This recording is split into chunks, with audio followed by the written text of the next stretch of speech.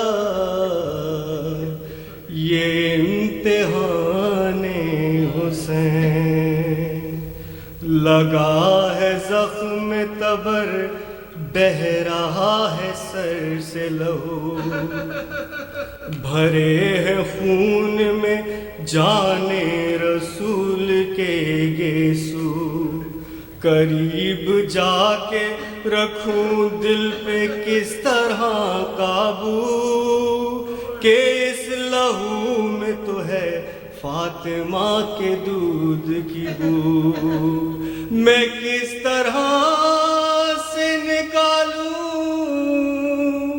بدن سے جان حسین، میں پھرے آنکھوں پہ ڈھاؤں ستم یہ کیا ہے ضرور، بچھڑ کے جو علی اکبر سے ہو گئیں بے نور، ندا یہ آئی دہن سے نکال جان حضور، کہا دہن میں تو کانٹے پڑے ہیں رب غفور، میں کس طرح سے نکالوں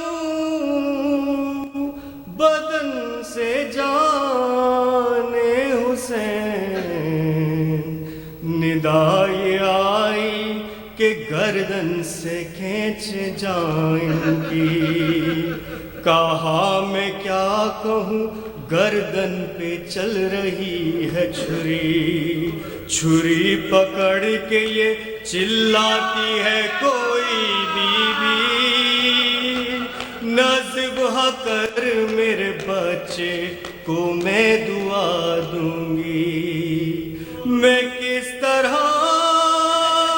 سے نکالوں بدن سے جان حسین، ندا یہ آئی کہ سینے سے قبض کر لے جان، کہا وہ تیروں سے چھلنی ہے اے میرے رحمان، ابھی تو مار کے برچھی ہٹا تھا ایک شیطان، اور اب تو ہے تہ زانوئے شمر یہ قرآن، میں کس طرح سے نکالوں بدن سے جان حسین، ندا یہ آئی کہ مظلومیت کے رتبہ شناس، کمر سے کھینچ لے صابر کی جان بے وسواس، کہا ملک نے تڑپ کر بدرد و حسرت و یاس، کمر تو ٹوٹ گئی جب سے مر گئے عباس، میں کس طرح سے نکالوں بدن سے جان حسین، بہت ہی سخت ہے یارا یہ امتحان حسین، صلوات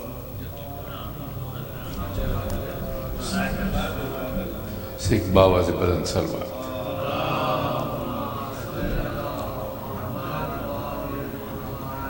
اور اب میں زحمت دوں گا جناب فیروز علی صاحب کو ایک سلام پیش کریں گے۔ جناب فیروز علی۔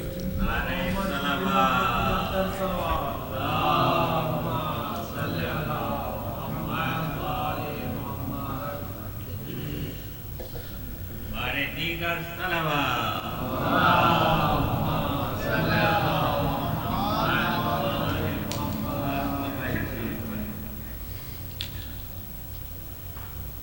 دفعہ اور درود بھیجیے گا.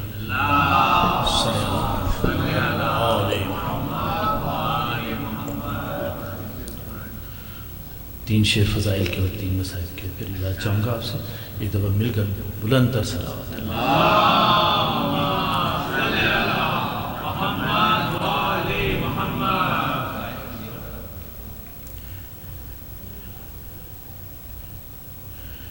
خوشی سے میں نے خریدا یہ غم حسین کا ہے.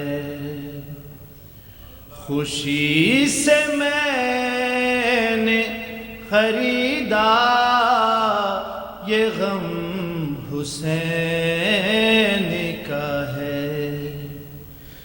میرے ضمیر کی چھت پر علم حسین کا ہے.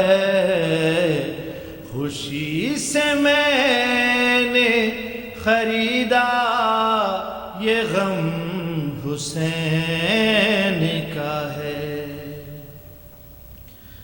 کسی یزید کی مدحت میں کس طرح سے لکھوں. کسی یزید کی مدحت میں کس طرح سے لکھوں. یہ ہاتھ میرا صحیح پر قلم حسین کا ہے. یہ ہاتھ میرا صحیح پر قلم حسین کا ہے. فقیر پیر قلندر کسی سے پوچھ کے دیکھ. فقیر پیر قلندر کسی سے پوچھ کے دیکھ.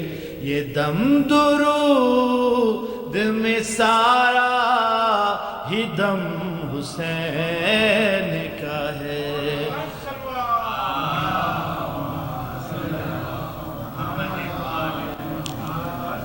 یہ دم درود میں سارا ہی دم حسین کا ہے.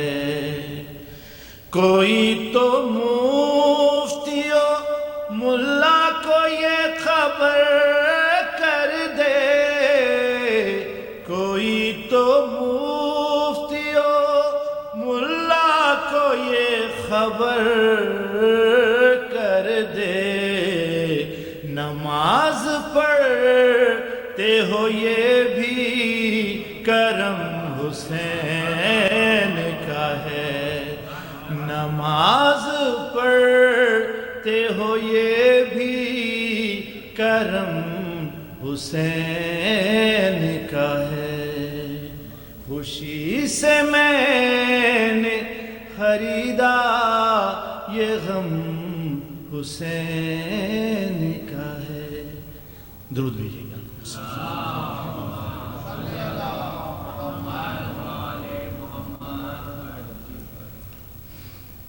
ایک دفعہ اور درود بھیجیے گا.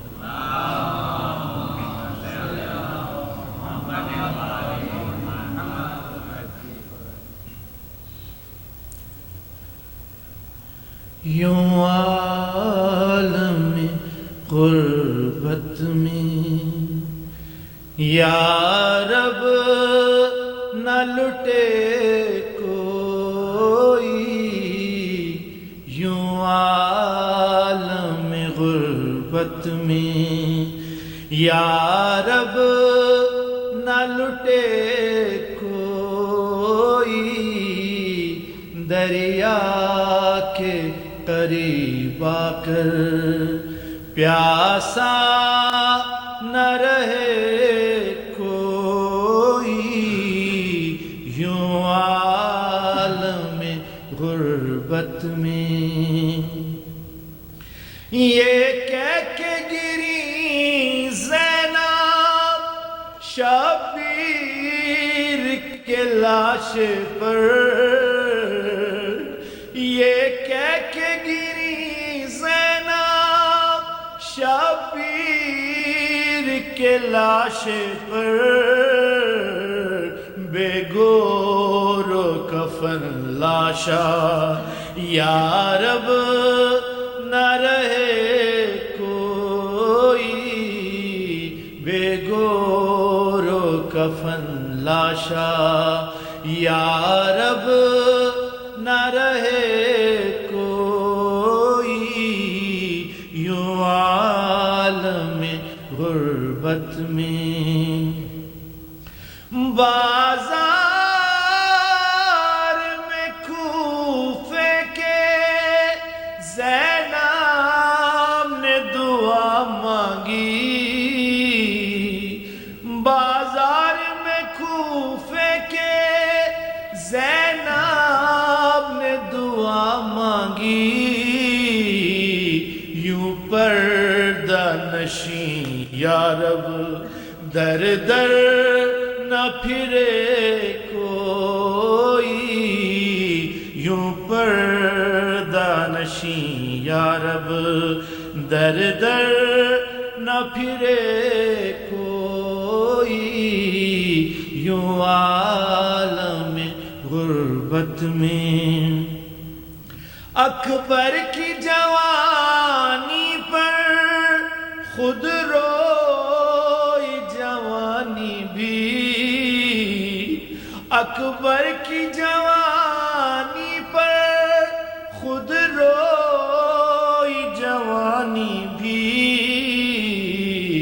ارمان کسی ماں کے دل میں نہ رہے کوئی ارمان کسی ماں کے دل میں نہ رہے کوئی یوں عالم غربت میں یا رب نہ لٹے کوئی صلوات بر محمد و آل محمد.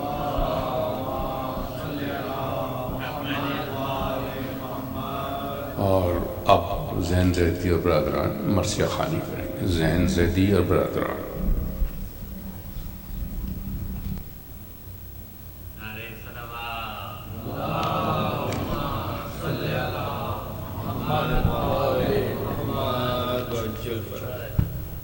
باری دیگر صلوات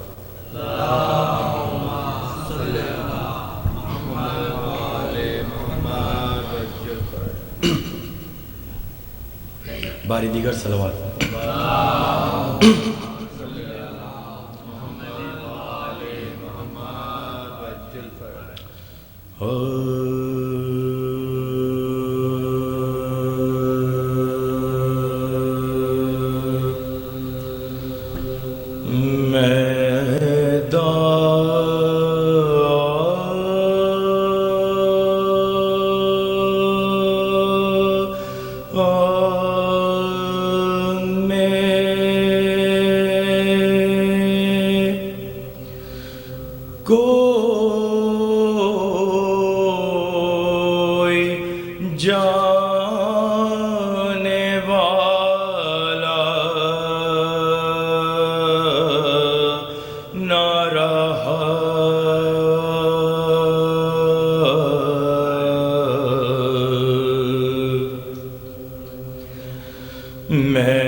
گلا کٹا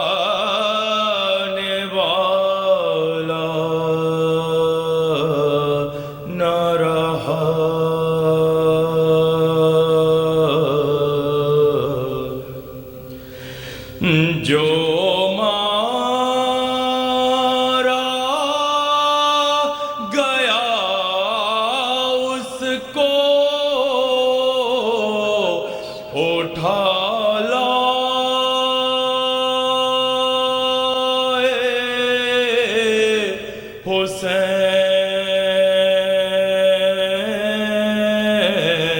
حسین جو مارا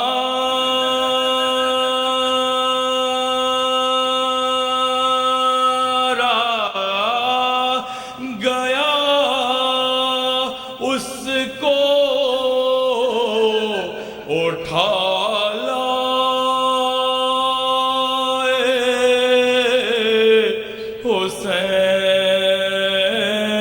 حسین شبیر کا کوئی لانے والا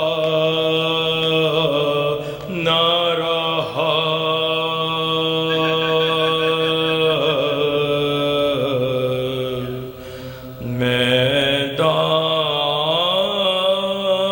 میدان میں صلوات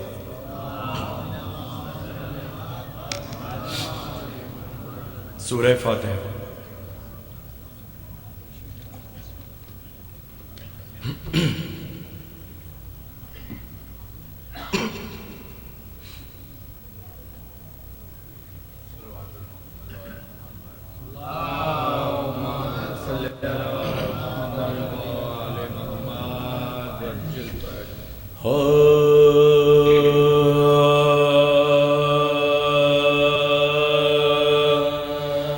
جس دم نگین خاتم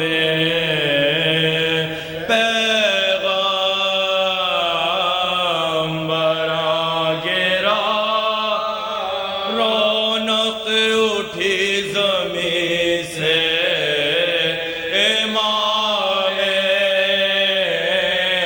زمان گرا گرنے پہ سب گرو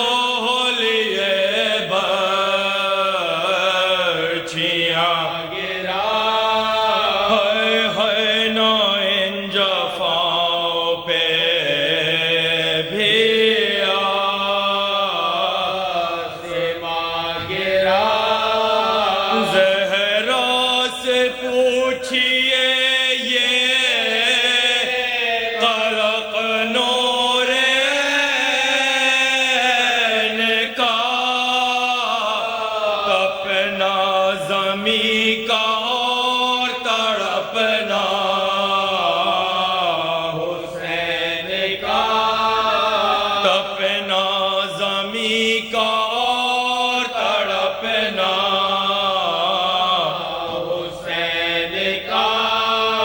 زینب کا وہ تڑپنا وہ گھبرانا یاس کا وہ تھر تھرانا دل کا وہ اڑنا حواس کا کہنا بلک بلک کہ یہ کلمہ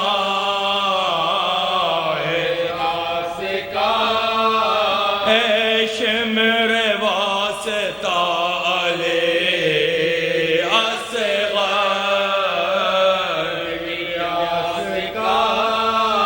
للہ تین روز کے پیاسے کو چھوڑ دے صدقہ نبی کا ان کے نواسے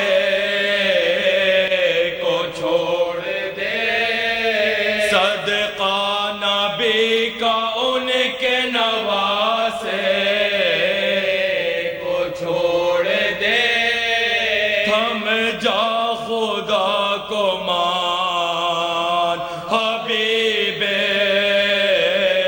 خدا کو مان زہرا کو مان حضرت مشکل کوشا سوگند فقر فاقہ آلے باکما کی تو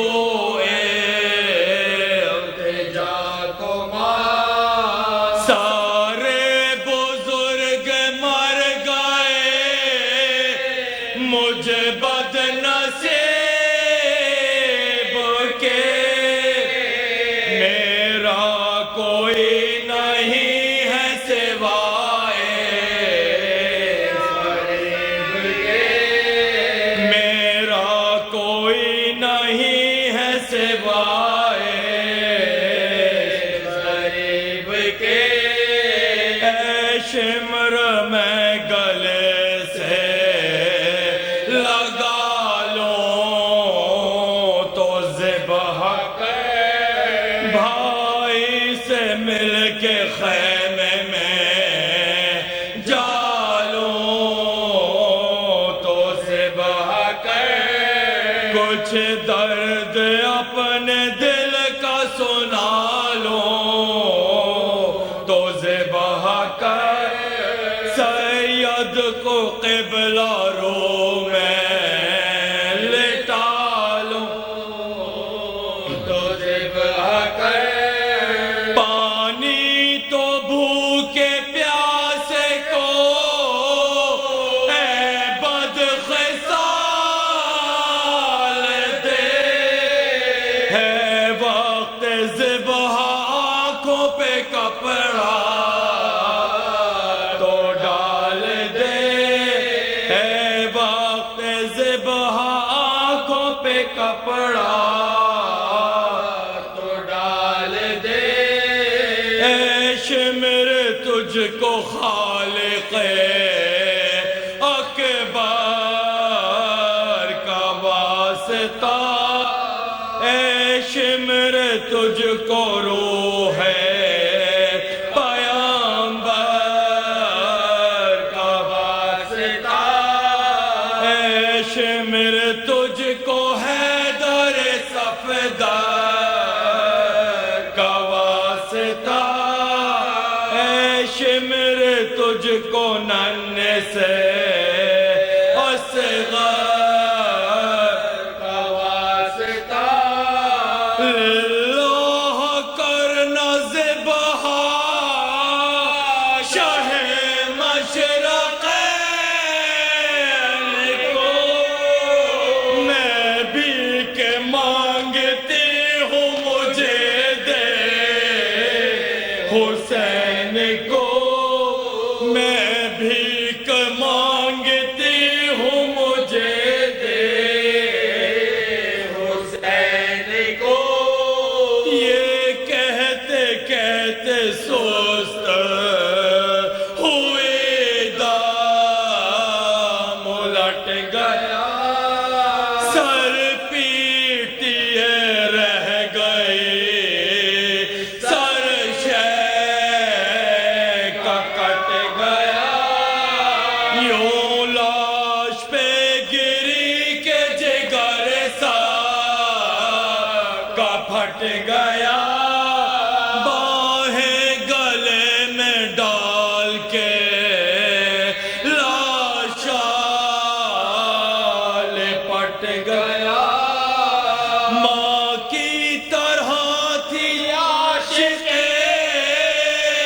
شاہ زمان بہن یہ بھائی بھائی کہتی تھی لاشا بہن بہن یہ بھائی بھائی کہتی تھی لاشا بہن بہن جس دم نگین خاتم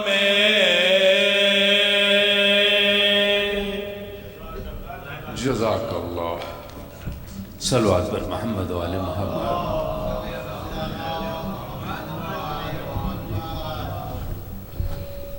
میں یاد دہانی کراتا چلوں کہ کل بھی مجلس کا وقت 6:30 بجے شام ہے سیٹرڈے اور سنڈے کے لیے مجالس کا وقت تو شام کو 6:30 بجے رہے گا. اب سے درخواست ہے پابندی وقت سے تشریف لائیں، جیسے کہ آج بہت سارے مومنین تشریف لے آئے یہاں پر. آپ سے درخواست ہے کل بھی اس کیجول کے مطابق تشریف لائیں. ایک باواز بلند صلوات میں قبلہ سے درخواست کروں گا آپ کی صلوات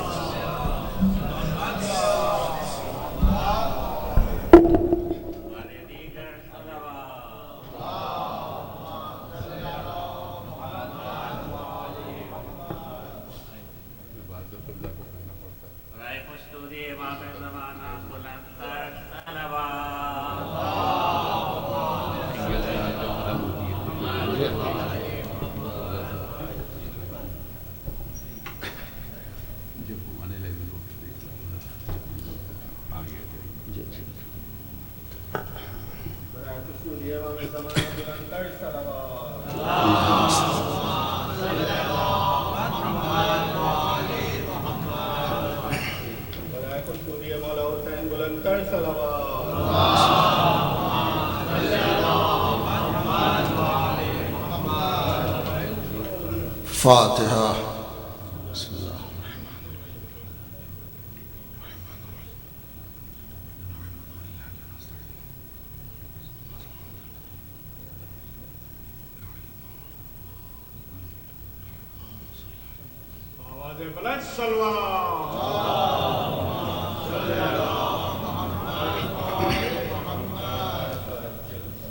لا حول ولا قوة إلا بالله العلي العظيم. أعوذ بالله من الشيطان الرجيم. بسم الله الرحمن الرحيم. الحمد لله رب العالمين بارئ الخلائق أجمعين وباعث الأنبياء والمرسلين الذي بعد فلا يرى وقرب فشهد النجوى الذي خلق الخلائق بقدرته ونشر الرياح برحمته ووتد بالصخور ميادان أرضه ثم الصلاة والسلام التحية والإكرام على البشير النذير السراج المنير حبيب إله العالمين أبي القاسم محمد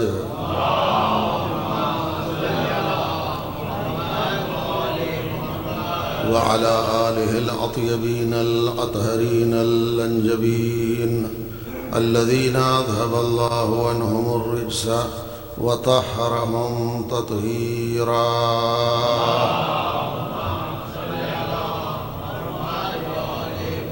ولا سيما النور على النور في تقياء الديجور الإمام المنصور والسراج المستور مهدي هذه الأمة وخاتم الأئمة سيدنا وإمامنا حجة بن الحسن العسكري أرواحنا وأرواح العالمين لتراب مقدمه فداء. وعجل الله تعالى فرجه الشريف ولعنة الله على أعدائهم وغاصبي حقوقهم ومنكري فضائلهم أجمعين من الآن إلى قيام يوم الدين. أما بعد فقد قال الله الحكيم في كتابه الكريم وقوله الحق. بسم الله الرحمن الرحيم. وإذ ابتلى إبراهيم ربه بكلمات فأتمهن قال إني جاعلك للناس إماما قال ومن ذريتي قال لا ينال عهد الظالمين. صلوات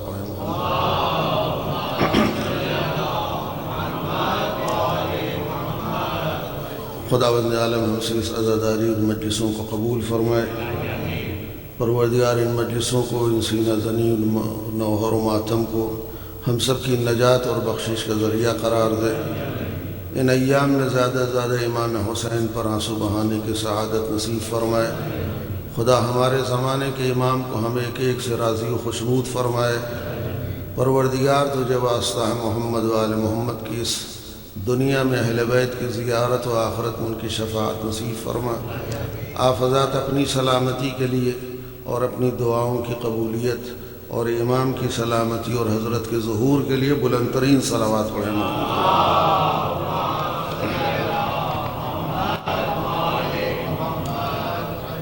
درخواست ہے، ایک مرتبہ سورہ الحمد، 3 مرتبہ سورہ اخلاص کی تلاوت فرما کر مرحوم سید کرار حیدر زیدی ابن سید ارشاد حسین، مرحومہ کنیز زہرا بنت وسیع حیدر، مرحوم سید حسین حیدر ابن سید کرار حیدر، مرحومہ ریتا زیدی بنت مسعود زیدی، مرحومہ شمیم فاطمہ بنت سید علی رضوی، مرحومہ سیدہ خاتون بنت سعید الحسن، اور اس کے علاوہ اس مجلس کے تمام ذاکرین کے مرحومین اور حاضرین کے تمام مرحومین اور جملہ مومنین و مومنات کو ایصال فرما دیں۔ بسم اللہ۔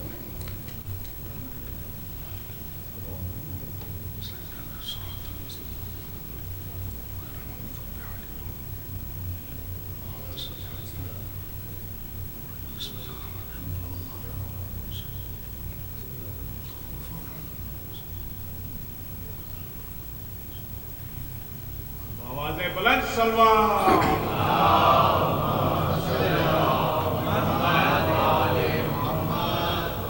حضرات گرامی، قرآن مجید کی جس آیہ مبارکہ کو آپ کے سامنے مسلسل تلاوت کر رہا ہوں، آج اس سلسلے کی تیسری مجلس، جس میں ارشاد پروردگار ہو رہا ہے کہ میرے حبیب اس وقت کو یاد کیجئے کہ جب خداوند عالم نے چند کلمات کے ذریعے ابراہیم کا امتحان لیا اور وہ اس امتحان میں کامیاب ہوئے، تو ارشاد ہوا انی جاعلک للناس اماما، اے ابراہیم اب اس امتحان کے بعد میں تمہیں لوگوں کا امام بنا رہا ہوں۔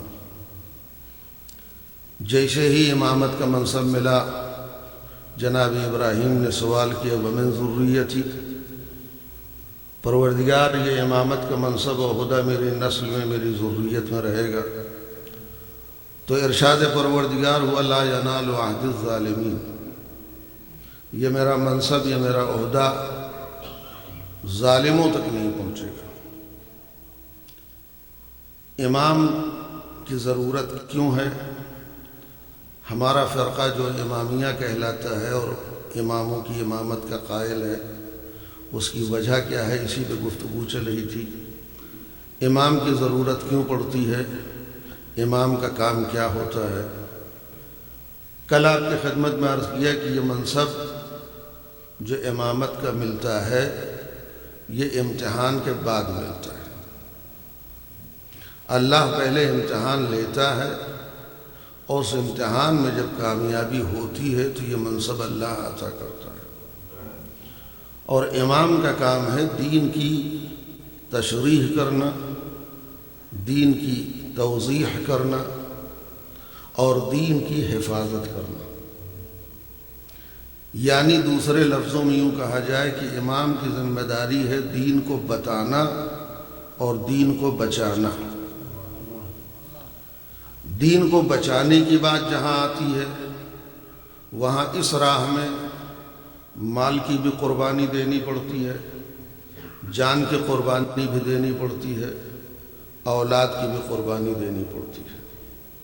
لہذا اللہ جناب ابراہیم کا انہی تینوں چیزوں کے ذریعے امتحان لیا تاکہ مال کا بھی امتحان ہو جائے کہ مال رکاوٹ تو نہیں بنتا امامت کے راستے میں، جان کا بھی امتحان ہو جائے کہیں یہ رکاوٹ تو نہیں بن رہی امامت کی راہ میں، اولاد کا بھی امتحان ہو جائے کہیں یہ رکاوٹ تو نہیں بن رہا ہے امامت کے راستے میں۔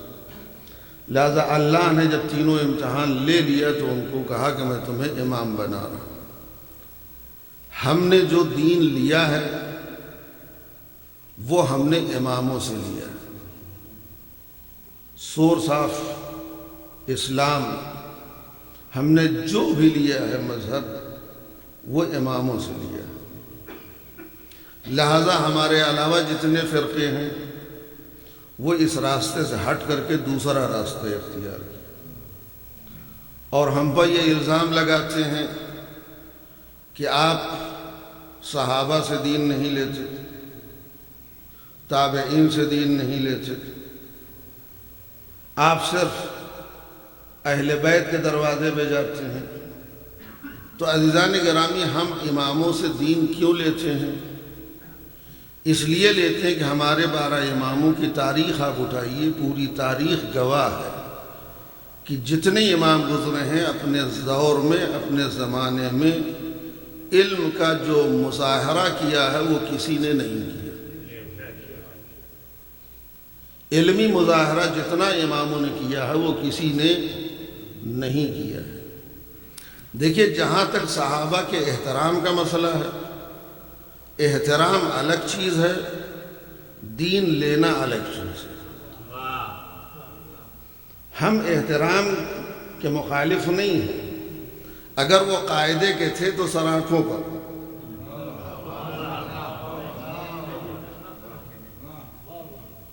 اگر وہ سراکھوں پر ہیں، قاعدے کے تھے واقعاً، تو ہم ان کا احترام کرتے ہیں۔ لیکن ہم ان سے دین لینے لگے، مذہب کی باتیں پوچھنے لگے، یہ نہیں ہو سکتا۔ اس کی ایک مثال دیتا ہوں سامنے کی۔ باپ جو ہے 8واں پاس ہے، بچہ جو ہے ہائی اسکول اور انٹر کر رہا ہے۔ اب بچہ باہر پڑھنے کے لیے جا رہا ہے دوسروں سے۔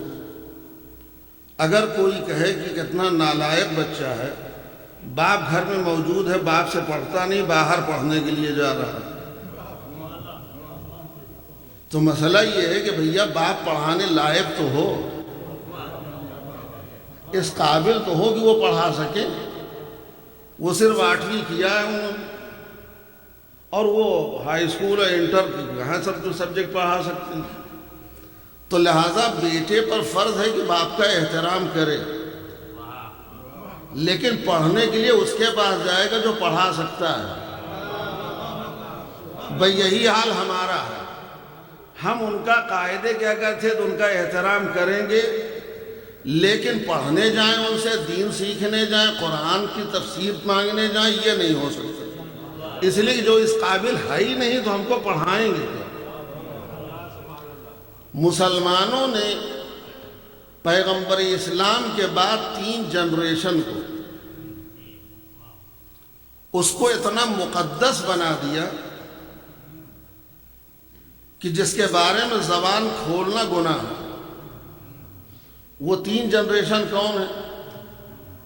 صحابہ، تابعین اور تبع تابعین۔ یعنی ان کو اتنا مقدس و محترم بنا دیا کہ جیسے مکہ اور مدینہ ہے۔ ان کے بارے میں کچھ بولیے نہیں، ان کے بارے میں کچھ کہیے نہیں، بس ان کا احترام کیجئے، اور جیسے مکہ مدینہ جاتے ہیں چوم چاٹ کے چلے آتے ہیں، ویسے ان کا احترام کیجئے آپ۔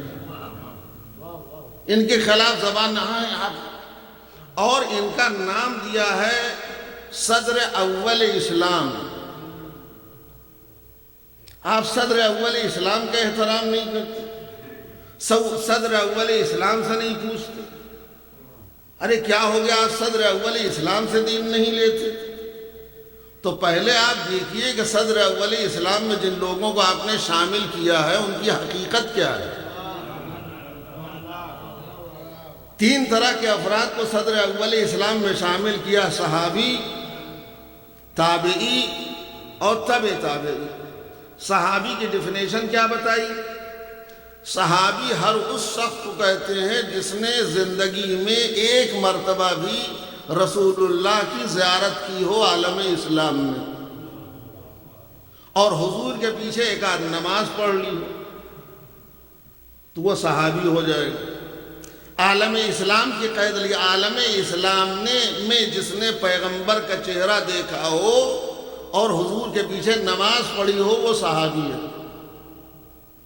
ٹھیک، عالم اسلام کی قید اس لیے لگائی ہے کہ ابو جہل و ابو لہب کو سینکڑوں بار دیکھے تھے، تو وہ صحابی نہیں کہے جائیں گے۔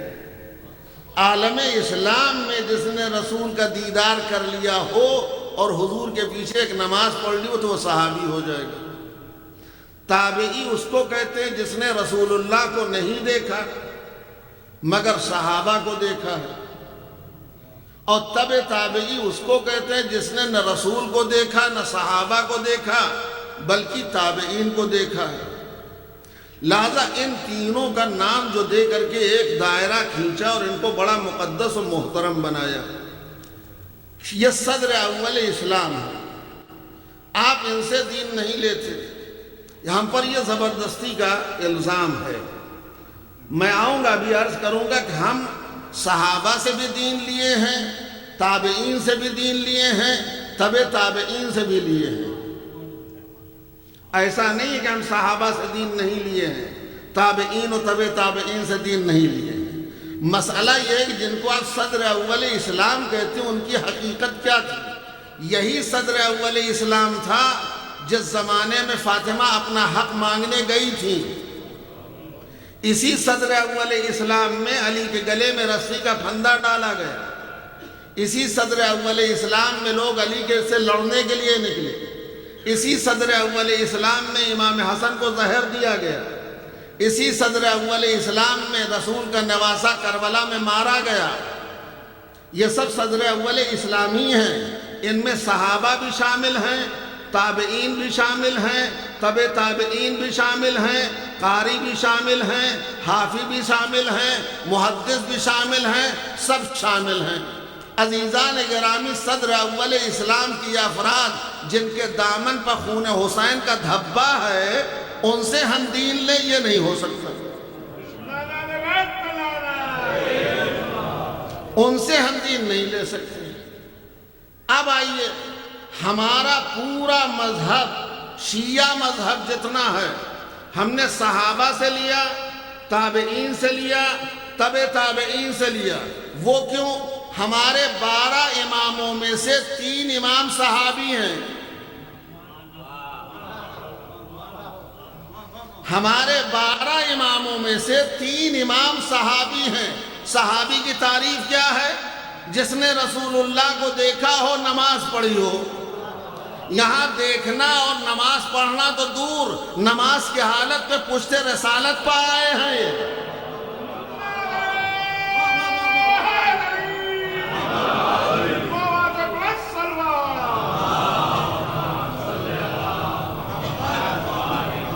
انہوں نے رسول کو بھی دیکھا ہے، رسول کے کاندھے پر کھڑے ہو کر کے خانہ کعبہ سے بتوں کا صفایا بھی کیا، بستر رسول پر سوئے بھی ہیں، رسول کی زبان چوسی ہے، رسول ان کے لیے ناقہ بنے ہیں۔ ہمارے 3 امام تو صحابی ہیں، چوتھے اور 5ویں امام تابعی ہیں، 6ٹھے اور 7ویں امام تبع تابعی ہیں۔ تو ہم نے تو اپنا پورا مذہب صحابہ سے بھی لیا، تابعین سے بھی لیا، تبع تابعین سے لیا ہے۔ آپ کیسے کہہ رہے کہ آپ صحابہ سے دین نہیں لیتے؟ اب اگر لفظ صحابہ سے کوئی خاص بزرگ مراد ہے تو ہم ان سے دین نہیں لیتے۔ یا تو آپ کہیے کہ یہ صحابی نہیں ہے، یہ ثابت کیجئے کہ ہمارے 3 امام صحابی نہیں ہیں، یہ تابعی نہیں ہیں، اور اگر آپ صحابی مانتے ہیں تو ہم نے ان سے دین لیا۔ لیکن اگر لفظ صحابی سے کوئی بزرگ مراد ہے آپ کی تو ہم ان سے دین نہیں لیں گے، اس لیے وہ دین دینے کے قابل ہی نہیں ہیں۔ اس لیے نہیں ہے کہ آپ جس کو پائے صحابیت کی فہرست میں ڈال دیے۔ ایک آدمی آیا 12:30 بجے دن میں رسول اللہ سے ملاقات کیا، دستبوسی کی، چہرے انور کا دیدار کیا، آدھے گھنٹے کے بعد نماز کا وقت ہوا، پیغمبر کے پیچھے اس نے نماز پڑھ لی۔ 1:30 بجے اس نے دوبارہ مصافحہ کیا، دستبوسی کر کے کہا میں جا رہا ہوں۔ ٹوٹل پیغمبر کی خدمت میں 1 گھنٹے رہا، آپ نے اس کو صحابیت کی ڈگری دے دی، یہ صحابیت کا گرین کارڈ آپ نے دے دیا۔ آپ انصاف سے بتائیے، آپ پڑھے لکھے ہیں، کہ رسول اللہ جو 23 سال تک اپنا مدرسہ کھولے رہے، 24 گھنٹہ رات و دن، اس میں ایک آدمی خالی 1 گھنٹہ اٹینڈ کر رہا ہے، اس کو پوری ڈگری دے رہے ہیں، یہ کون سی انصاف کی بات ہے؟ تو ہم ایسوں کو نہیں مانتے بھائی جو 1 گھنٹے کے لیے صحابی ہو جائے، دیدار کر لے، ہم اسے دین لے لیں۔ اس لیے کہ جناب فاضل کہتے ہیں کہ محبوب الہی کے دلارے ہیں صحابہ، محبوب الہی کے دلارے ہیں صحابہ، دریائے رسالت کے کنارے ہیں صحابہ، سورج ہے محمد تو ستارے ہیں صحابہ، کچھ ان میں مگر بغض کے مارے ہیں صحابہ۔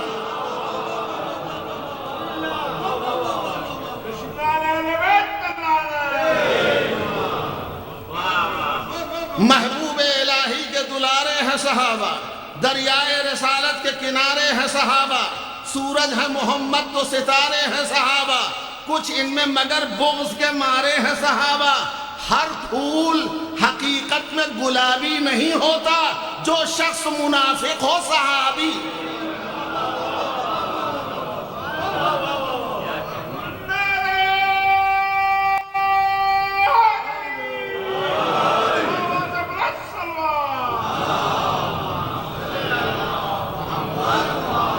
آپ صحابیت کی تعریف ہم سے سنیے، ہم بتائیں کہ صحابی کو جو آل محمد کو ستائے وہ صحابی، جو آل محمد کو ستائے وہ صحابی، جو باغ فدق لوٹ کے کھائے وہ صحابی، جو خانہ عصمت کو جلائے وہ صحابی، جو فاطمہ زہرا کو رلائے وہ صحابی۔ خوبی کو خردمند خرابی نہیں کہتے، ہم دشمن زہرا کو صحابی نہیں کہتے۔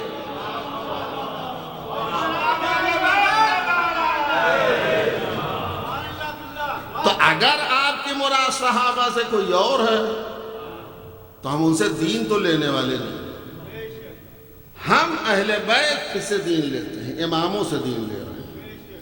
اور ہم نے جیسا کیا کہ ہمارے اماموں میں 3 امام خود صحابی ہیں، 2 امام تابعی ہیں، 2 امام تبع تابعی ہیں۔ آپ اماموں سے دین لیجیے۔ امامت کیا ہے؟ امامت دین کی حفاظت کے لیے ہے، دین کی تشریح کے لیے ہے، اور امام کا کام ہی یہی ہے کہ دین کی تشریح کرے دین بنانے والے کی مرضی کے مطابق۔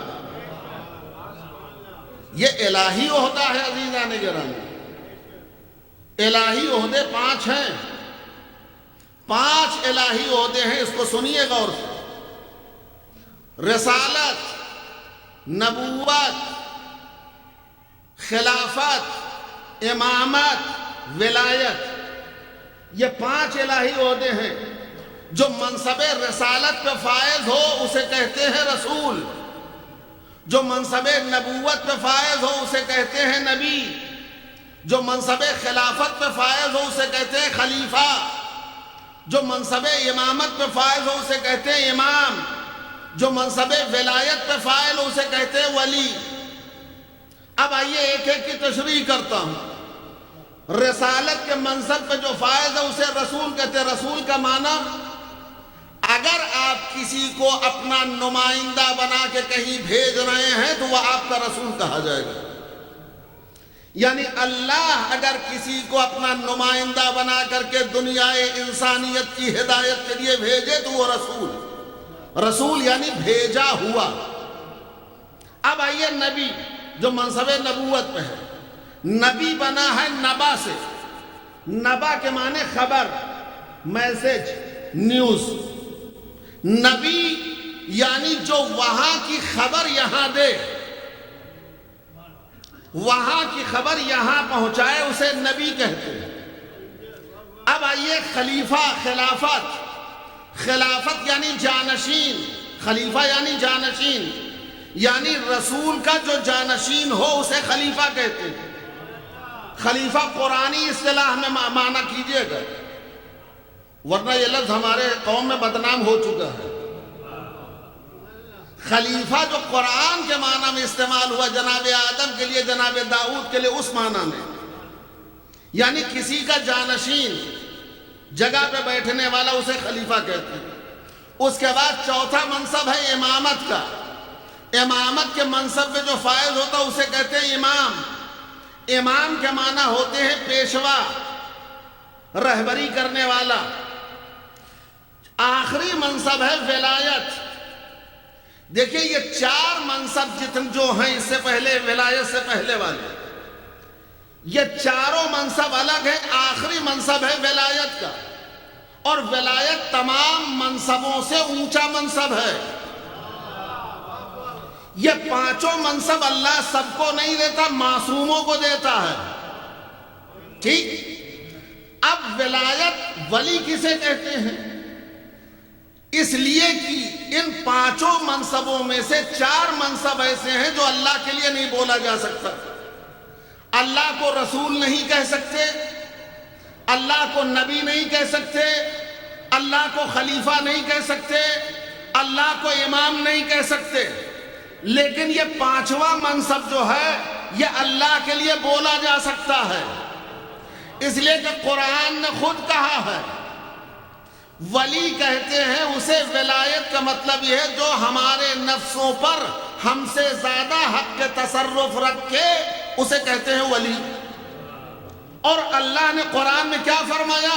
انما ولیکم اللہ ورسولہ والذین آمنوا الذین یقیمون الصلاۃ ویؤتون الزکاۃ وہم راکعون. تمہارا ولی اللہ ہے، تمہارا ولی رسول ہے، تمہارا ولی وہ مومن ہے جو نماز قائم کرے اور حالت رکوع میں زکوٰۃ دے.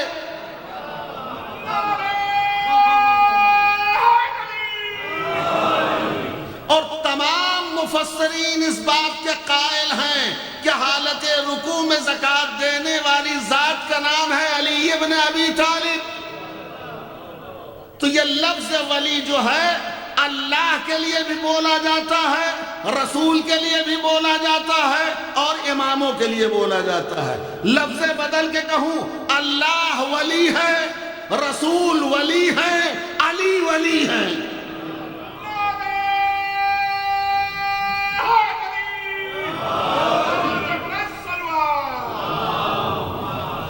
یہ الہی منصب ہے. ہم اس لیے اماموں سے دین لیتے ہیں. اب جس سے ہم دین لیتے ہیں اس کے لیے کچھ کنڈیشن ہے جس کو ہم امام مانتے ہیں. پہلی شرط ہے اس کے لیے کہ وہ معصوم ہو.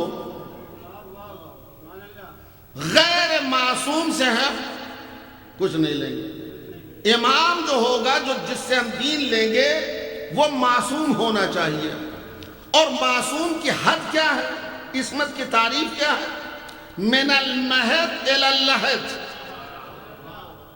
ہم جو اماموں کو معصوم مانتے ہیں وہ ولادت سے لے کر کے شہادت تک کے پیریڈ کو معصوم کہتے ہیں. یعنی جب سے اس دنیا میں آنکھ کھولی اور آخری سانس اس دنیا میں جو لی ہے، یہ پورے پیریڈ میں ان سے کوئی سہو، نسیان، بھول چوک، خطا، غلطی نہ ہوئی ہو تو اسے معصوم کہتے ہیں. اور ہم اماموں کو معصوم کیوں مانتے ہیں؟ دیکھیے عزیزان گرامی، معصوم ہونا فضیلت نہیں ہے، معصوم ہونا دین کی ضرورت ہے. اگر رسول اور امام معصوم نہیں ہوگا تو دین پر 100% بھروسہ نہیں ہوگا. اگر نبی معصوم نہیں ہوگا تو یہ اس بات کا خدشہ رہے گا جو ہم کو دین دے رہا ہے صحیح دے رہا ہے یا غلط دے رہا ہے. اور اگر امام معصوم نہیں ہوگا تو 100% اس بات کا خطرہ رہے گا کہ کہیں یہ جو بتا رہا ہے یہ صحیح بتا رہا ہے یا غلط بتا رہا ہے. لہذا امام اور رسول دونوں کا معصوم ہونا ضروری ہے تاکہ دین پر 100% اطمینان ہو جائے. یہ ایک شرط. دوسری شرط یہ ہے کہ امام جو ہوتا ہے وہ اپنے زمانے کے تمام لوگوں سے عالم ہوتا ہے. میں نے ابھی شروع میں کہا ہم اماموں سے دین کیوں لیتے ہیں کہ ہمارے امام جتنے گزرے ہیں اپنے اپنے زمانے میں انہوں نے علمی مظاہرہ کیا ہے. ان کے علاوہ کسی بزرگ نے علمی مظاہرہ نہیں کیا، کسی نے نہیں کیا. بلکہ آج دنیا میں جتنے علوم ہیں وہ سب اماموں کا دین ہے. سارے علوم مولائے کائنات تک منتہی ہوتے ہیں، چاہے علم فقہ ہو، چاہے علم تفسیر ہو، چاہے علم کلام ہو، جتنے علوم ہیں، علم منطق ہو، علم فلسفہ ہو، جتنے علوم ہیں وہ سب امیر المومنین تک منتہی ہوتے ہیں۔ دنیا میں جتنا علم ہے اس کا مرکز و محور علی کی ذات ہے۔ علم تفسیر کے سب سے بڑے مفسر ابن عباس ہیں، علم تفسیر کے سب سے بڑے مفسر ابن عباس ہیں۔ ابن عباس شاگرد ہیں علی ابن ابی طالب کے۔ خود ان کا بیان ہے کہ میں نے مولا سے کہا مولا مجھے بسم اللہ کی تفسیر، سورہ حمد کی تفسیر فرمائیے۔ نماز عشاء کے بعد علی سورہ حمد کی تفسیر کے لیے جب بیٹھے ہیں تو روایت کہتی بسم اللہ کی بے کی تفسیر کیا ہے خالی۔ سحر ہو گئی، پوری رات گزر گئی، خالی بسم اللہ کے بے کی تفسیر ہو رہی تھی۔ تو علم تفسیر علی سے، علم کلام علی سے، علم فقہ علی سے، علم صرف و نحو علی سے۔ اسلام کے جو 4 مذاہب ہیں، حنفی، مالکی، شافعی، حنبلی، یہ سب، یہ جتنے امام گزرے ہیں سب کا سلسلہ کہیں نہ کہیں علی تک پہنچتا ہے۔ امام احمد، امام ابو حنیفہ حنفی مذہب جو کہلاتا ہے، یہ امام ابو حنیفہ جو ہیں شاگرد ہیں چھٹے امام کے۔ چھٹے امام بیٹے ہیں 5ویں امام کے، 5ویں امام فرزند ہیں چوتھے امام کے، چوتھے امام فرزند ہیں تیسرے امام کے، تیسرے امام فرزند ہیں علی ابن ابی طالب کے۔ تو ان کا بھی سلسلہ علم کا علی تک پہنچ رہا ہے۔ جتنے بقیہ مذاہب ہیں اہل سنت کے وہ سب بھی علی تک پہنچتے ہیں۔ یعنی دنیا میں جتنے علم ہیں وہ علی تک منتہی ہوتے ہیں۔ ایک جملہ آپ کی خدمت کر، آپ پوری تاریخ اسلام اٹھائیے، علی کے امام ہونے میں اختلاف ملے گا، علی کے خلیفہ بلا فصل ہونے میں اختلاف ملے گا، لوگ علی کو مشکل کشا مانتے یا نہیں مانتے اس میں اختلاف ملے گا، لیکن کوئی ایک ایسی تاریخ نہیں ہے جو یہ کہے کہ علی عالم نہیں ہے۔ سب علی کے عالم ہونے کا دعویٰ کرتے ہیں، سب علی کو کہتے ہیں کہ علی سے بڑا کوئی عالم نہیں تھا، علی سے بڑا کوئی عالم نہیں تھا، اور علی کے علم کا ڈنکا بج رہا پوری دنیا میں۔ سب علی کے عالم ہونے کے معترف ہیں، اور مسئلہ یہ ہے کہ علم بغیر پڑھے آتا نہیں۔ علی اتنے بڑے عالم و اسکالر ہیں کہ جن کے لیے سب قائل ہیں کہ علی سے بڑا کوئی عالم نہیں۔ تو علم جو ہے بغیر پڑھے آتا نہیں، تو علی کس سے پڑھے؟ علی کا استاد ہونے کے لیے کوئی دعویٰ کرتا نہیں کہ ہم علی کے استاد ہیں۔ پوری تاریخ اٹھائیے، کوئی ایسا نہیں جو یہ کہے کہ بھائی ہم نے علی کو پڑھایا ہے۔ علی کا استاد ہونے کا کوئی دعویٰ کرتا نہیں، اور علی سے بڑا کوئی عالم نہیں۔ تو علی نے علم کہاں حاصل کیا؟ جب مولا سے پوچھا مولا آپ اتنے بڑے عالم و اتنے بڑے اسکالر، آپ نے علم کہاں حاصل کیا؟ کس سے پڑھا آپ نے؟ تو علی نے اپنے استاد کا نام 2 مرتبہ بتایا۔ ایک مرتبہ کا علمنی رسول اللہ الف باب، اللہ کے رسول نے ہمیں علم کا 1000 باب سکھایا، اور میں نے ہر باب سے 1000 باب کھولا۔ 1000 باب علم کا رسول اللہ نے ہمیں تعلیم کیا، ہم نے ہر باب سے 1000 باب کھولا۔ دوسری مرتبہ پوچھا مولا اور کس نے سکھایا؟ تو پھر وہی نام لیا، زقنی رسول اللہ زقن زقا، مجھے اللہ کے رسول نے علم اس طریقے سے دیا ہے جیسے پرندہ اپنے منقار کے ذریعے بچے کو دانہ بھراتا ہے۔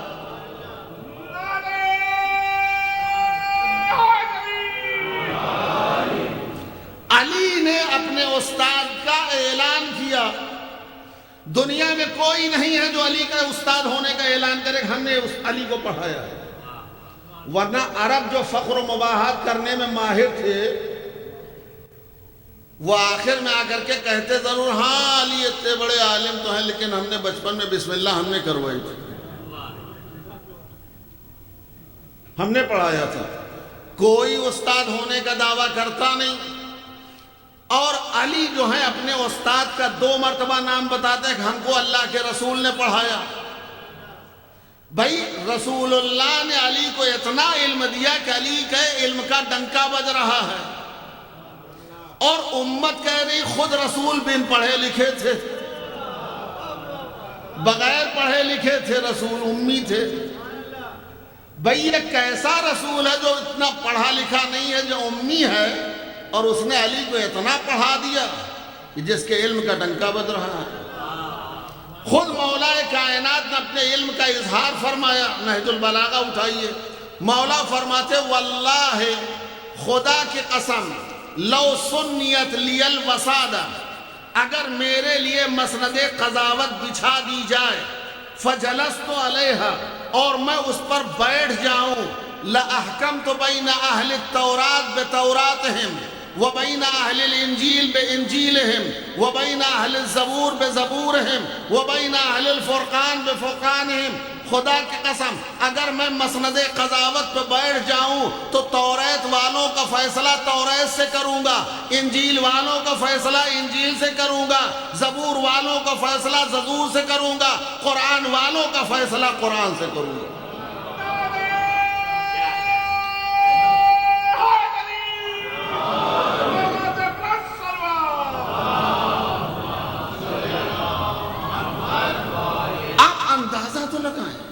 یہ ہے علی ابن ابی طالب, اور دنیا جو ہے علی کو چھوڑ رہی ہے, اور ہم علی کے پیچھے جا رہے ہیں. عزیزان گرامی, ہم نے صرف ایک دروازہ چنا ہے اہل بیت. ہماری عادت نہیں در در کی ٹھوکر کھانا. کچھ لوگ ہوتے ہیں سامان خریدنے کے لیے بازار جب جاتے ہیں تو کچھ یہاں سے لیتے ہیں, کچھ وہاں سے لیتے ہیں, کچھ وہاں سے لیتے ہیں, کچھ وہاں سے لیتے ہیں. کئی جگہ گھومنے کی عادت ہے, کچھ یہاں سے لیا, کچھ وہاں سے لیا, کچھ وہاں سے لیا. ہم تو بھائی ایک سپر مارکیٹ, بڑی مارکیٹ میں چلے جاتے ہیں جہاں سب مل جاتا ہے, اور وہ ہے اہل بیت.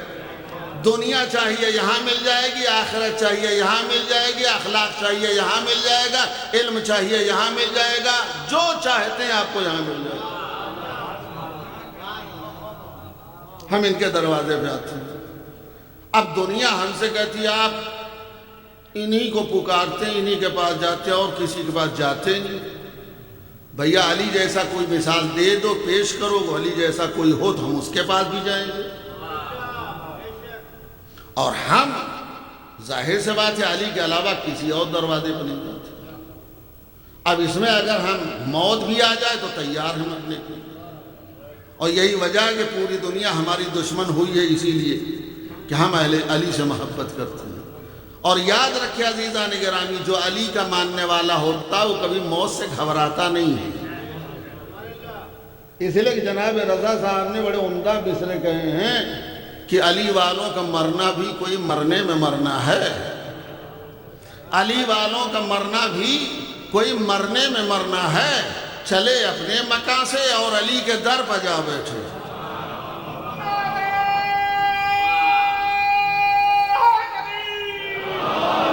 چلے اپنے مکان سے اور علی کے در پر جا بیٹھے.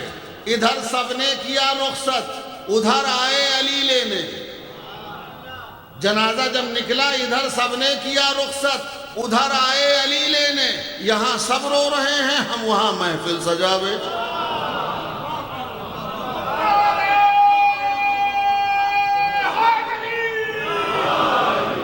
یہاں سب رو رہے ہیں, ہم وہاں محفل سجا بیٹھے.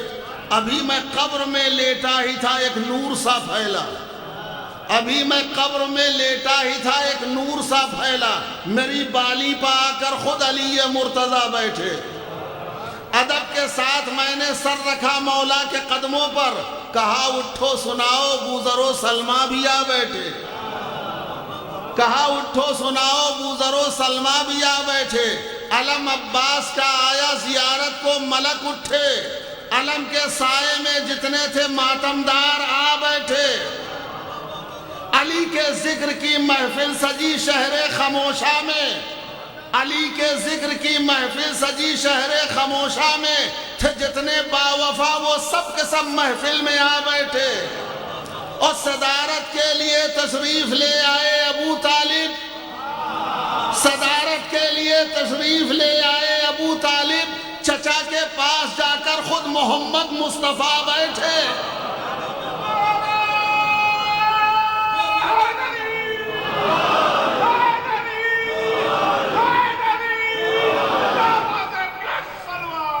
صدارت کے لیے تشریف لے آئے ابو طالب، چچا کے پاس جا کر خود محمد مصطفیٰ بیٹھے، یہ کون آیا، یہ کون آیا کہ استقبال کو کل انبیاء اٹھے، یہ کون آیا کہ استقبال کو کل انبیاء اٹھے، نہ بیٹھے گا کوئی تب تک نہ جب تک فاطمہ بیٹھے،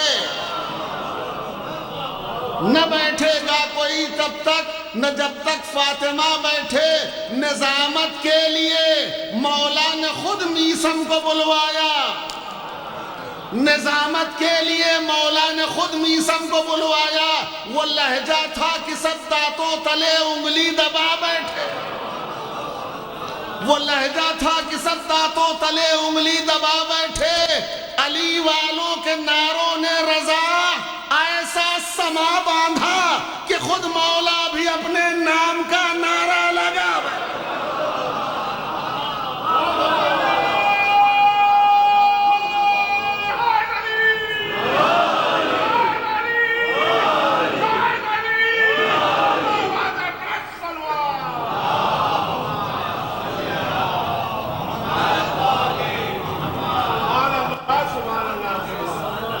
یہ ہے علی۔ ہم گھبراتے نہیں،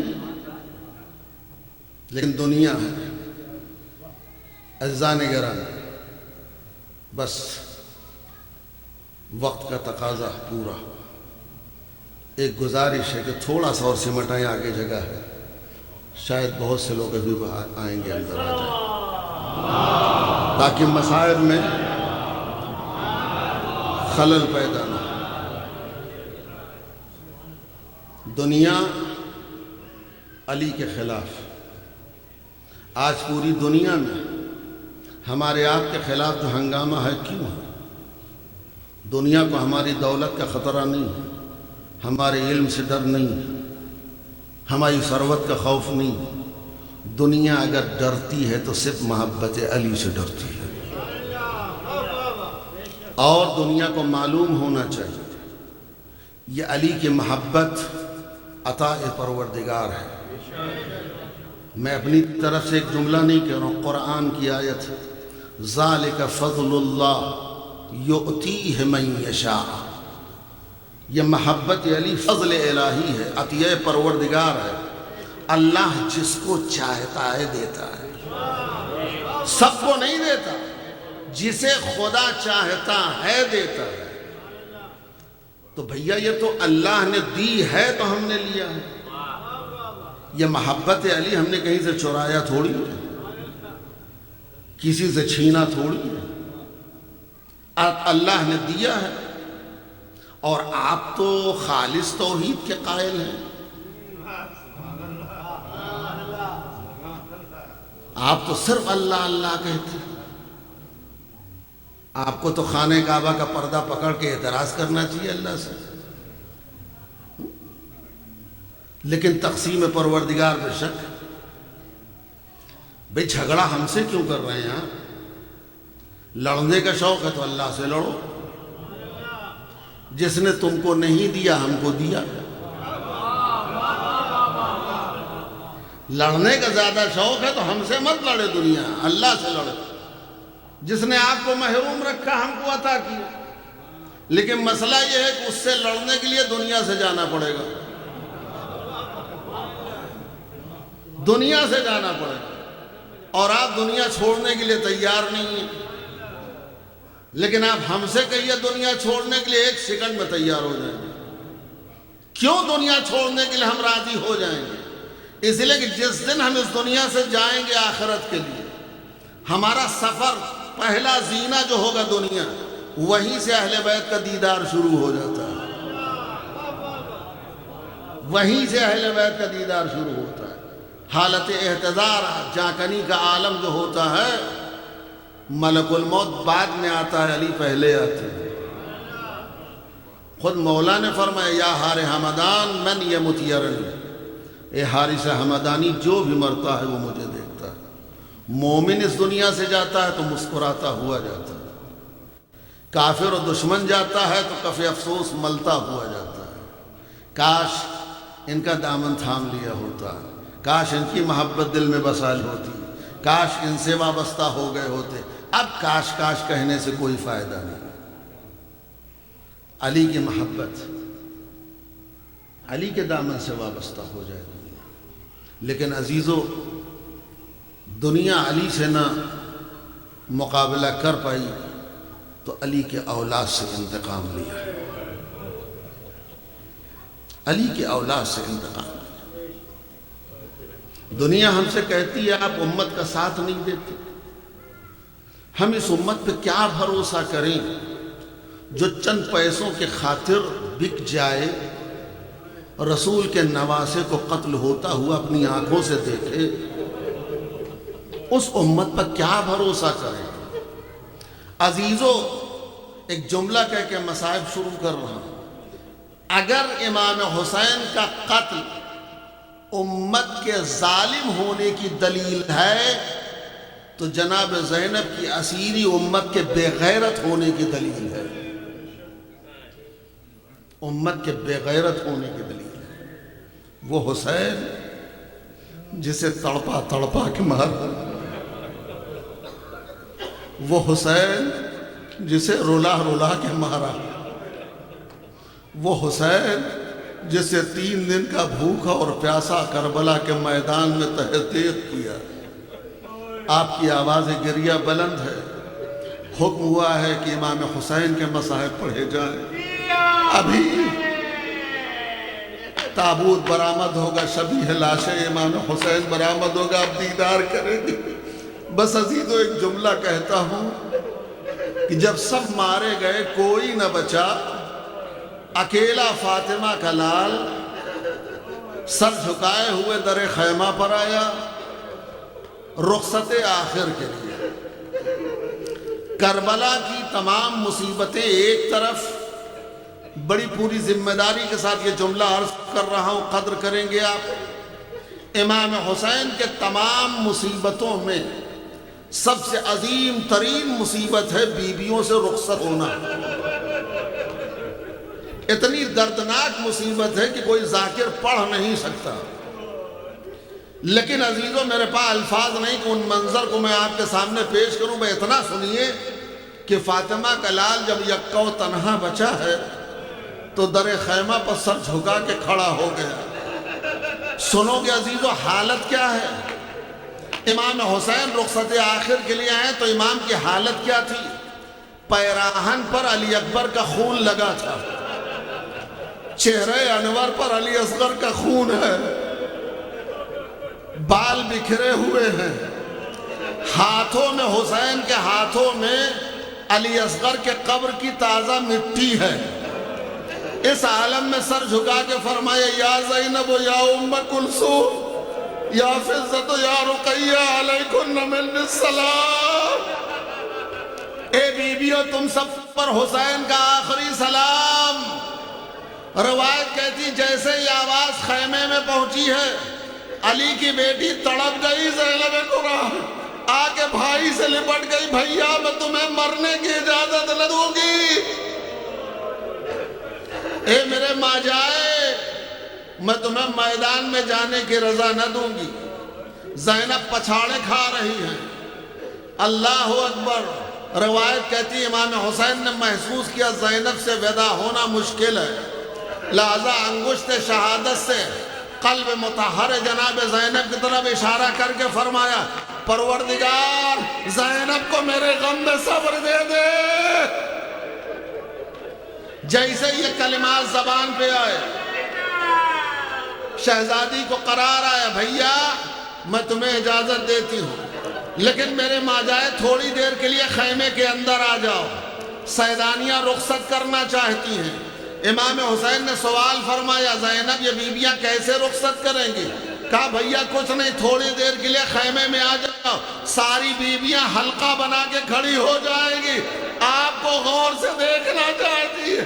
لو علی کی بیٹی نے حسین کا ہاتھ تھاما، خیمے کے اندر لائی، سیدانیاں گھیر کے کھڑی ہو گئی، واہ حسینہ، واہ مظلومہ، واہ غربتہ، ماشاءاللہ آپ کی آواز گریہ بلند، حق کا گریہ ادا کر رہے ہیں، دل کھول کے رو عزیزو۔ حسین خیمے سے نکل رہے ہیں، سرکار انیس کا ایک بیت سناتا ہوں، سرکار انیس کا ایک بیت ہے، کہتے بکھرائے بال اہل حرم ساتھ ساتھ تھے، بکھرائے بال اہل حرم ساتھ ساتھ تھے، پٹکے میں شاہدی کے سکینہ کے ہاتھ تھے۔ اللہ اکبر۔ باہر آئے حسین در خیمہ پر، نظر یمیناً و شمالا، کبھی دائیں جانب دیکھا کبھی بائیں جانب دیکھا، آہستہ سے فرمایا من یاتینی بے جوادی، ارے کوئی ہے جو میرے گھوڑے کو میرے قریب لے آئے۔ میر انیس کہتے حسین جب کہ چلے بعد دوپہر رل کو، نہ تھا کوئی جو سنبھالے رکاب توسل کو، سکینہ جھاڑ رہی تھی قبا کے دامن کو، حسین چپ کے کھڑے تھے جھکائے گردن کو، نہ آسرا تھا کوئی شاہ کربلائی کو، فقط پہن نہ کیا تھا سوار بھائی۔ اللہ اکبر۔ علی کی بیٹی نے بازو تھاما، حسین گھوڑے پر سوار، امام حسین نے انان فرس کو ہاتھوں میں تھاما، گھوڑے کو مہمیز کیا، گھوڑا قدم آگے نہیں بڑھاتا، حسین نے جھک کر کے کہا اسبے با وفا، یہ حسین آخری بار تیری پشت پر سوار ہے، مجھے مقتل میں پہنچا دے۔ جیسے یہ جملہ فرمایا گھوڑے کی آنکھوں سے آنسو بہ رہے تھے، گھوڑے نے سر اٹھایا قدموں کی طرف اشارہ کیا، حسین نے بیٹھے بیٹھے دیکھا 4 سال کی بچی صبح سے لپٹی فریاد کر رہی، اے میرے بابا کے گھوڑے، ادرکم اللہ۔ خدا آپ کو کوئی غم نہ دے سوائے غم مظلومے کا، ماشاءاللہ۔ خدا ان آوازوں پر رحمت نازل فرمائے۔ امام حسین گھوڑے سے اتر آئے، سکینہ کو پیار کیا، کلیجے سے لگایا، رخصت ہوئے۔ کیسے رخصت ہوئے میں نہیں جا بتا سکتا، بیٹی کو کیسے ودا کیا حسین نے میں نہیں بتا سکتا، بس اتنا کہا، فرماتے ہیں اچھی نہیں یہ بات نہ رویا کرو بی بی، اچھی نہیں یہ بات نہ رویا کرو بی بی، پہلو میں کبھی ماں کے بھی سویا کرو بی بی۔ جناب سکینہ نے جواب دیا نیند آئے گی جب آپ کی بو پاؤں گی بابا، میں رات کو مقتل میں چلی آؤں گی۔ واہ حسینہ۔ حسین گھوڑے پر سوار، گھوڑے کو مہمیز کیا، حسین تلوار نکالی، دشمنوں پہ حملہ کیا۔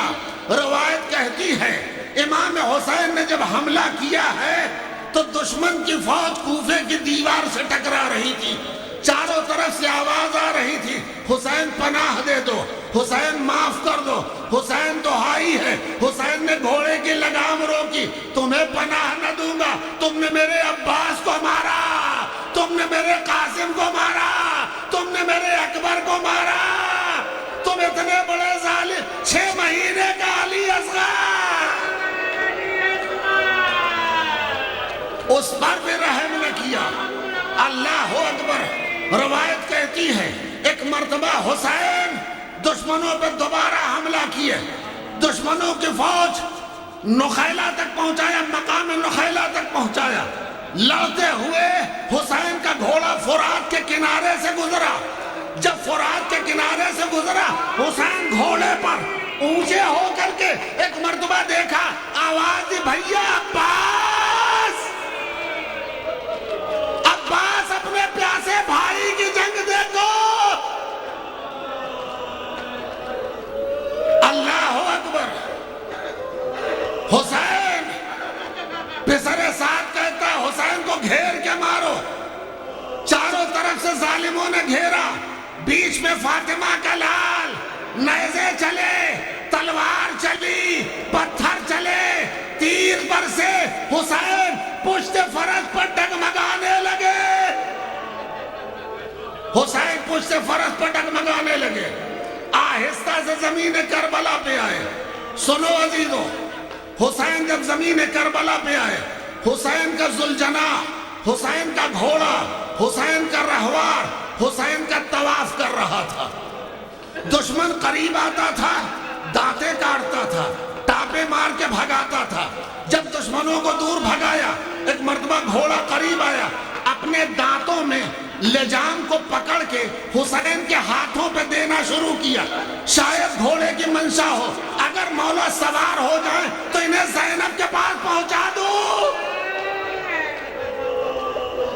لیکن عزیزو, جب گھوڑے کو احساس ہوا کہ اب حسین کے اندر رمق باقی نہیں ہے, جان نہیں ہے, ایک مرتبہ گھوڑے نے اپنی زلفوں کو خون حسین میں رنگا, رنگ کے خیمے کی طرف بھاگا, دروازے پر صیحہ کیا. بیبیاں سمجھی مولا آئے ہیں, باہر نکلی, کیا دیکھا, خالی سواری آئی, سوار نہیں آیا. بیبیاں گھوڑے سے لپٹ گئی. سنو عزیزو, بیبیاں گھوڑے سے لپٹ گئی. بیبیوں کے درمیان 4 سال کی سکینہ آئی, گھوڑے کی گردن میں باہیں ڈالی. ایک سوال سکینہ نے کیا, میرے بابا کے گھوڑے, میرے بابا کے گھوڑے, اتنا بتا دے, میرے بابا کو پانی پلایا گیا یا پیاسا مارا گیا؟ میں کہوں گا سکینہ, تیرا بابا 3 دن کا بھوکا پیاسا شمر خنجر لے کے آگے بڑھا. بس عزیزو, کیا جسارت کی شمر نے ایک مرتبہ اپنے نجس ہاتھوں سے حسین کے زلفوں کو پکڑا, ریش مبارک کو پکڑا, گھسیٹنا شروع کیا, چہرے پہ تماچا مارا, شمر خنجر چلایا. الا قتل الحسین بکربلا, الا ذبح الحسین بکربلا, وا مظلوما.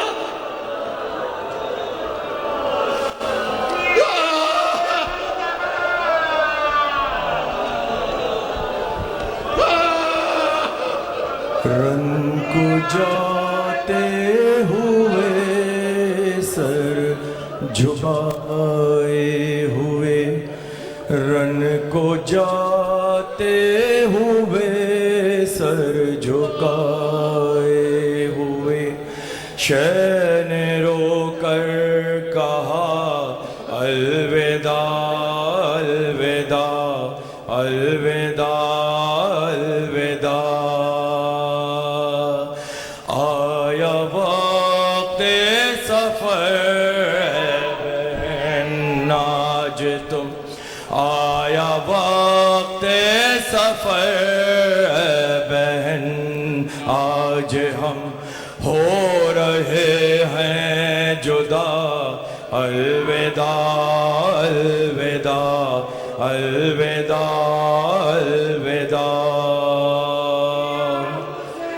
رن کو جاتے ہوئے سر جھکائے ہوئے, رن کو جاتے ہوئے سر جھکائے ہوئے, شہ نے رو کر کہا الوداع الوداع الوداع الوداع. آیا وقت سفر بہن آج ہم, آیا وقت سفر بہن آج ہم ہو رہے ہیں جدا، الوداع الوداع الوداع الوداع، رن کو جاتے ہوئے سر جھکائے ہوئے، رن کو جاتے ہوئے سر جھکائے ہوئے، شہ نے رو کر کہا الوداع الوداع الوداع الوداع۔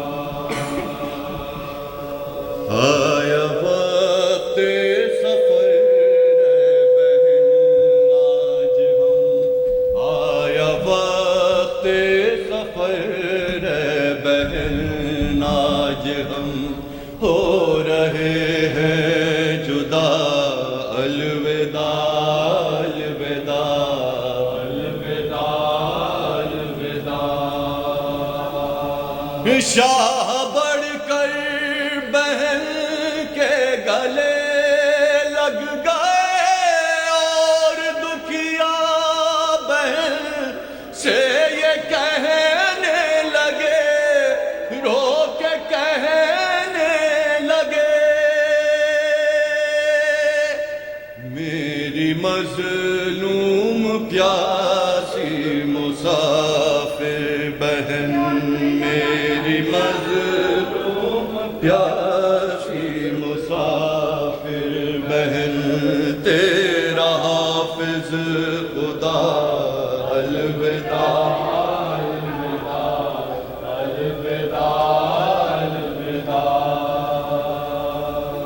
رن کو جاتے ہوئے سر جھکائے ہوئے، رن کو جاتے ہوئے سر جھکائے ہوئے، شہ نے رو کر کہا الوداع الوداع الوداع الوداع۔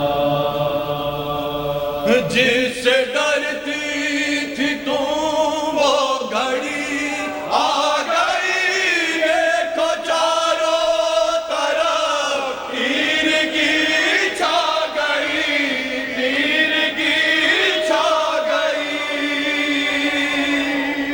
دشت پر ہال میں شام ہونے کو ہے، دشت پر ہال میں شام ہونے کو ہے، لو مسافر چلا الوداع الوداع الوداع الوداع۔ لے کے بالی سکینہ کو آغوش میں، ننھے ننھے سے ہاتھوں کے بوسے لیے، رو کے بوسے لیے،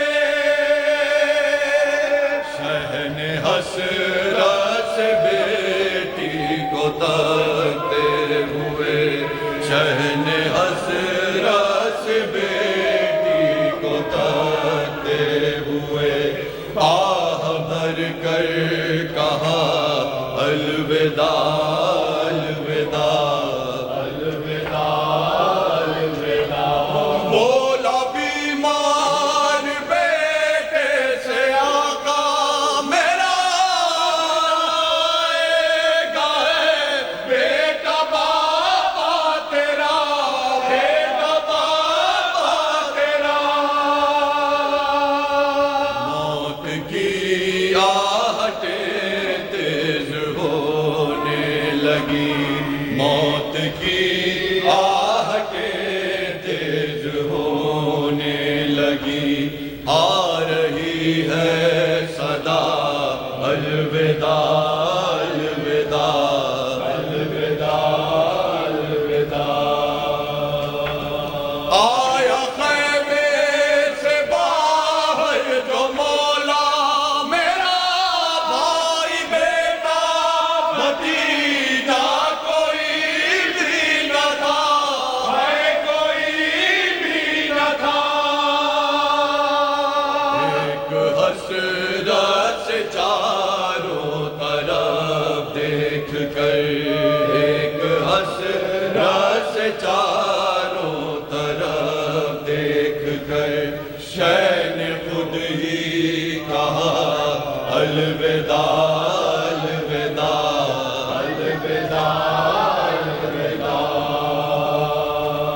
جب تڑپ گئے کہا میرے شیروں اٹھو آدھینا کے بھائی کو رخصت کرو، بھائی رخصت کرو۔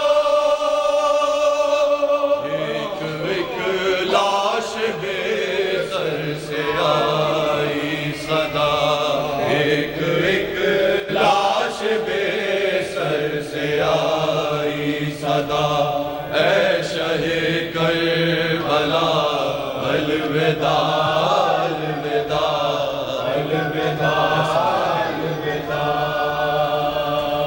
ایسا ماتم کرو، ایسا ماتم کرو، پاک بی بی کہے مرحبا مرحبا مرحبا مرحبا۔ اگلتے ہوئے ایک ایک زخم سے، اگلتے ہوئے ایک ایک زخم سے، آج آئے صدا الوداع الوداع الوداع الوداع۔ جاتے ہوئے سر جھکائے ہوئے، رن کو جاتے ہوئے سر جھکائے ہوئے۔ سنسان بن وہ رات وہ اٹھتا ہوا دھواں، نکلی پدر کو ڈھونڈنے ننھی سی ایک جان، دامن جلا ہوا ہے تو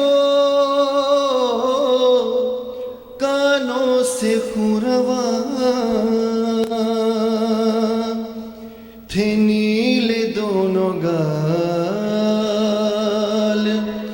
تماچوں کے تھے نشان،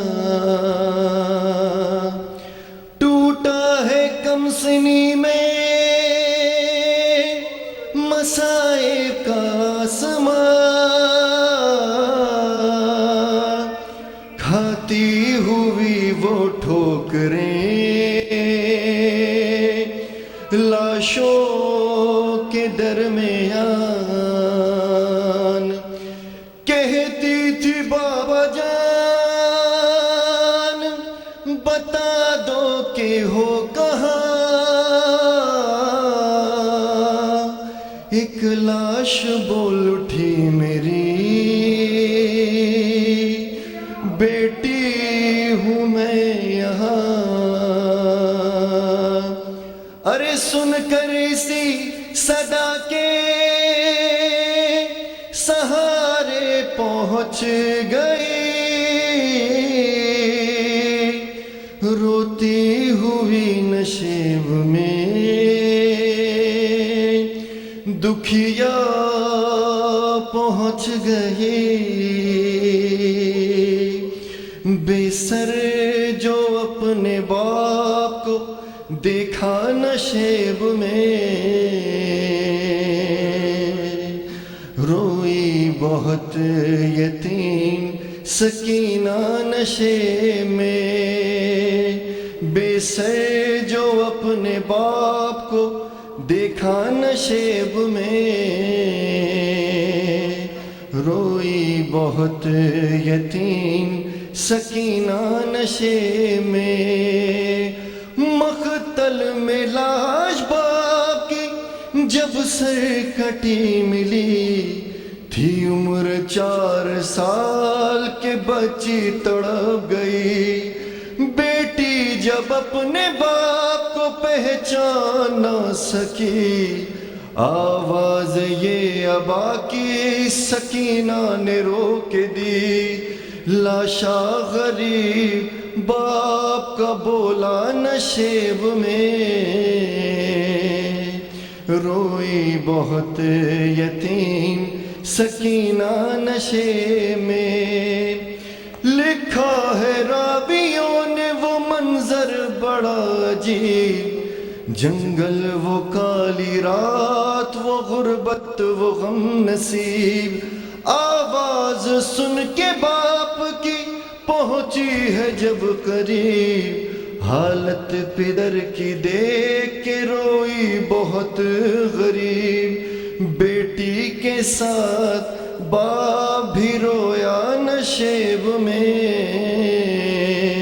روئی بہت یتیم سکینہ نشے میں، آگے بڑی حسین کی مظلوم غمزدہ، تیروں سے جسم باپ کا دیکھا بھرا ہوا، گھبرا کے تیر جسم سے کرنے لگی جدا، کم سن تھی کوئی تیر نہ اس سے نکل سکا، پایا نہ جب حسین کا سینہ نشیب میں، روئی بہت یتیم سکینہ نشے میں، اپنے پدر کی لاش پہ لے لے کے سسکیاں، وہ اپنے درد باپ سے کرنے لگی بیاں، رخ پر بنی تھی صاف جو ظالم کی انگلیاں، بچی نے جب دکھائے تماچوں کے وہ نشان، زخمی بدن حسین کا تڑپا نشیب میں، روئی بہت یتیم سکینہ نشے میں، پھر یہ کہنے لگی رو رو کے یتیماں بابا، میرے بالوں کو ستمگر نے جو پکڑا بابا، مرا ظالم نے مجھے ایسا تماچا بابا، چھا گیا میری نگاہوں میں اندھیرا بابا،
حسین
قتل شاہ کہتے تھے حرام، بعد قتل شاہ کہتے تھے حرام، بعد قتل شاہ کہتے تھے حرام، بعد قتل شاہ کہتے تھے حرام، بعد قتل شاہ کہتے تھے حرام، بعد قتل شاہ کہتے تھے حرام، بعد قتل شاہ کہتے تھے حرام، بعد قتل شاہ کہتے تھے حرام، بعد قتل شاہ کہتے تھے حرام، بعد قتل شاہ کہتے تھے حرام، بعد قتل شاہ کہتے تھے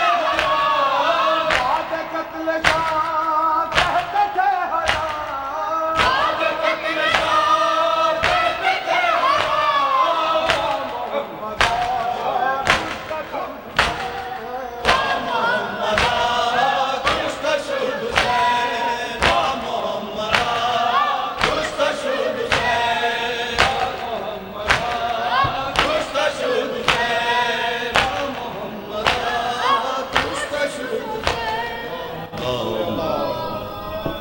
زیارت